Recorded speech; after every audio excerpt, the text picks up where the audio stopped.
How to know you've found your wife. Now, I have not been married, but I've definitely found quite a few girls that I would argue are wife material. I've just had life things get in the way, and I definitely identify at least, there's been many girls, and recently as well, I've found a girl that I would say would be wife material. And I'd like to share with you my experience of dating thousands of girls over the years and give you guys my tips on what I think would be the ideal girl that you should get married to and how to identify her, if that makes any sense. Well, before we kick it off, I'm Dave, and this channel is dedicated to giving you no BS, novel dating advice for the modern man. Check out my book, The Disabled Casanova, if you would like. It is a beautiful sunny day. The quality of the camera isn't that great, and I'm in Sydney CBD at the Anzac Memorial. She gives you peace. That's probably the top of the list. She gives you peace. She's not fighting you. There's no competition.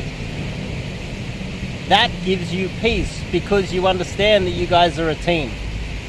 Now, she wants to work with you. She wants to help you. She understands that most men, like yourself, want to help her. She ultimately brings peace and stability and rationality to your life.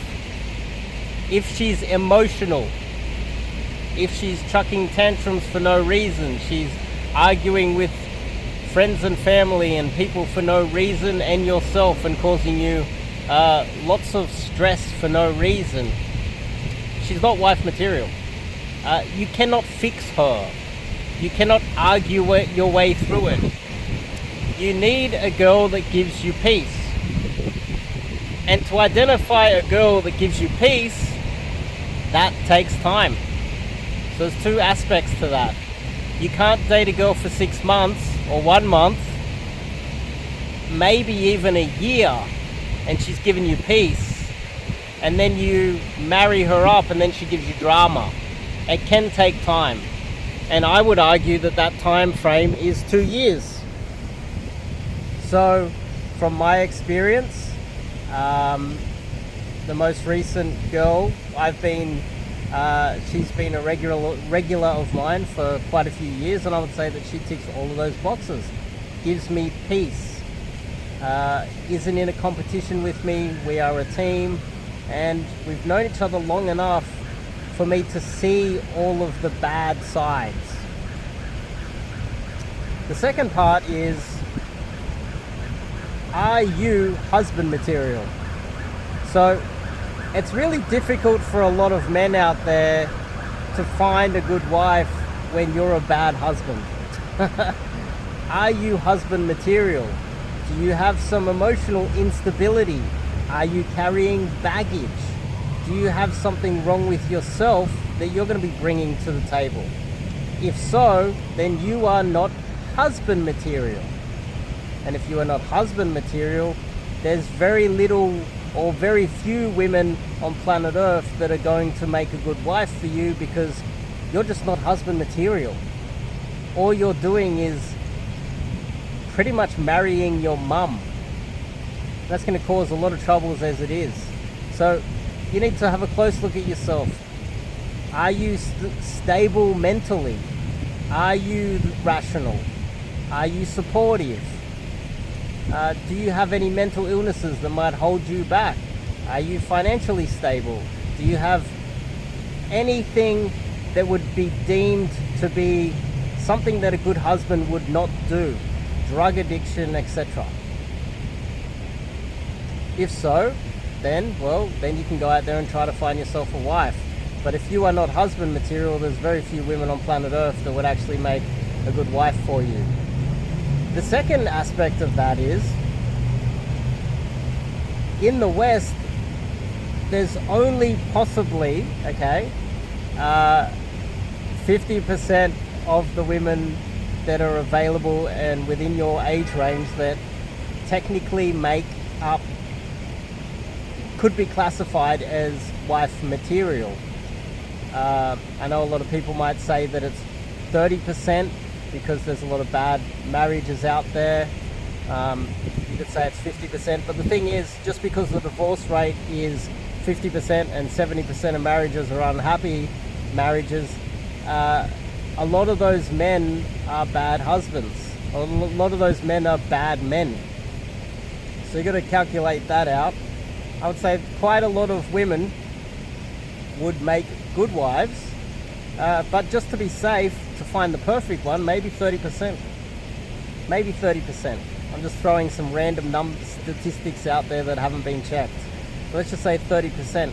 My personal experience is that you have to meet a lot of women, date a lot of women, and what happens is you go out there and you approach a lot of women.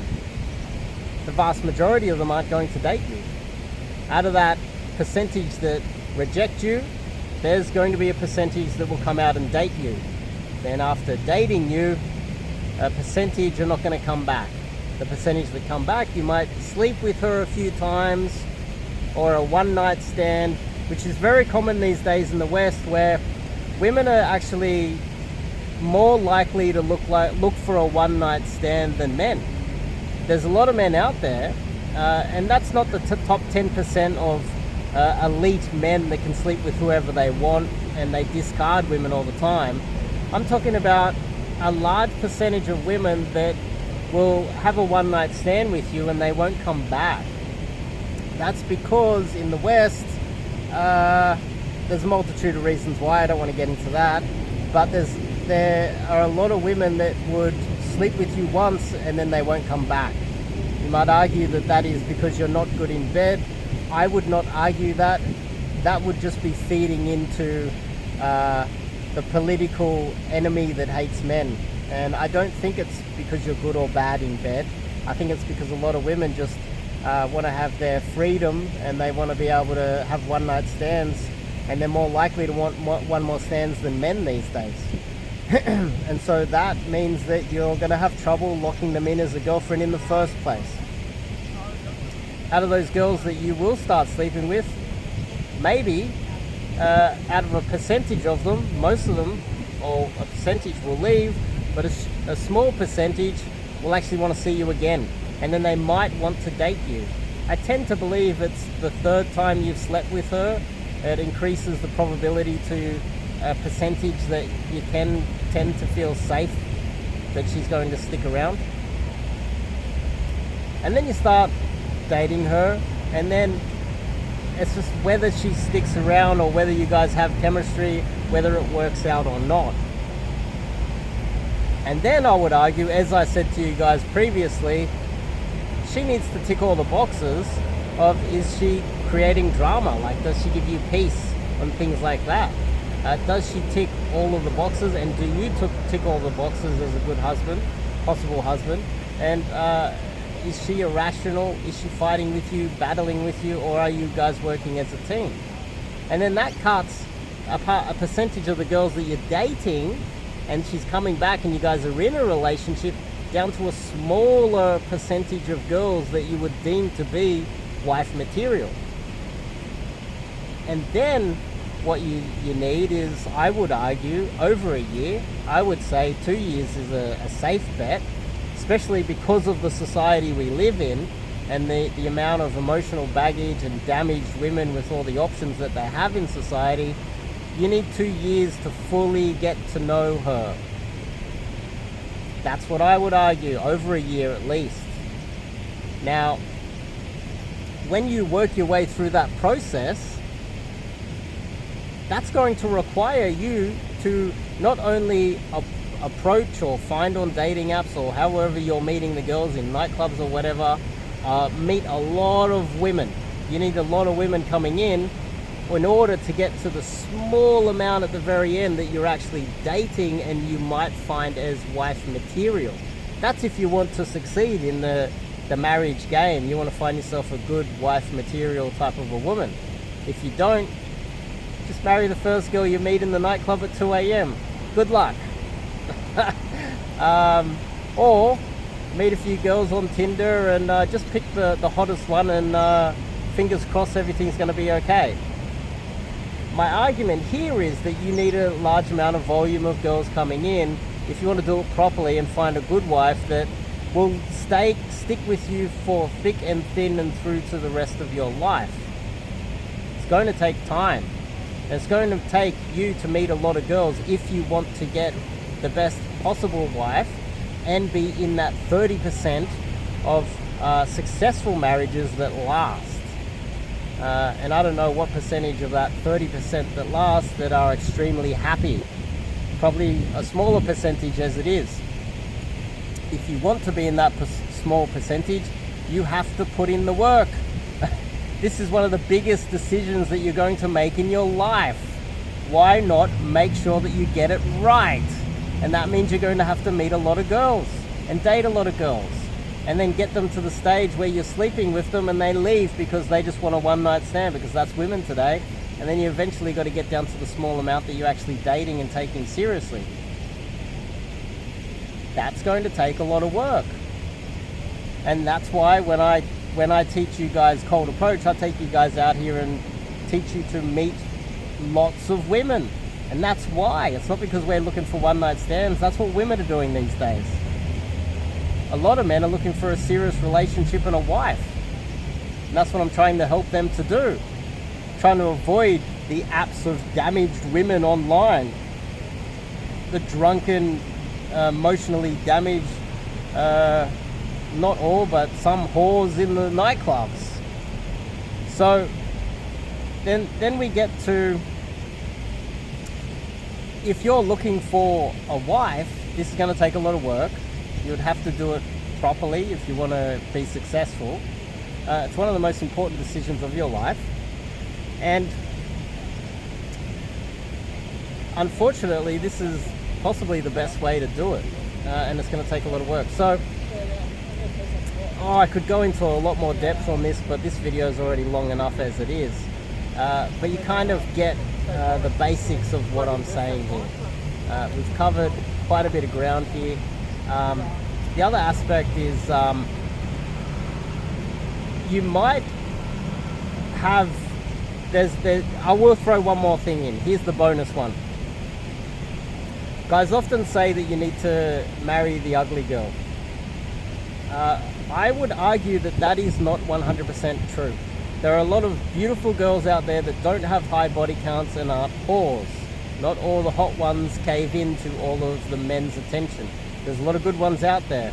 And quite often, if they have a whole lifetime up until 18 through to 25 of fending off suitors, and she chooses you, and she's hot because of all of the suitors chasing her all the time, you are in a position where you've found yourself a girl that you can trust. Other than, there are a lot of women down there that are the average looking woman, and this is the general consensus. This is what most men think, that you need to marry an average girl to have a good life. I would say that that is not true. Not 100%, there's obviously exceptions to every rule, but this is the general rule that most guys think that they should marry the average looking girl.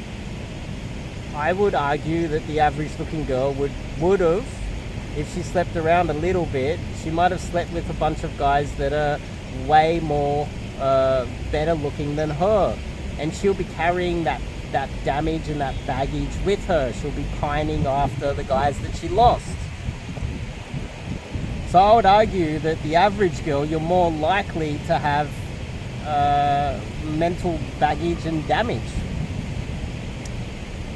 So then we come back to the original thing. You need volume, you need to meet a lot of girls and need to date a lot before you can at least find a half decent one.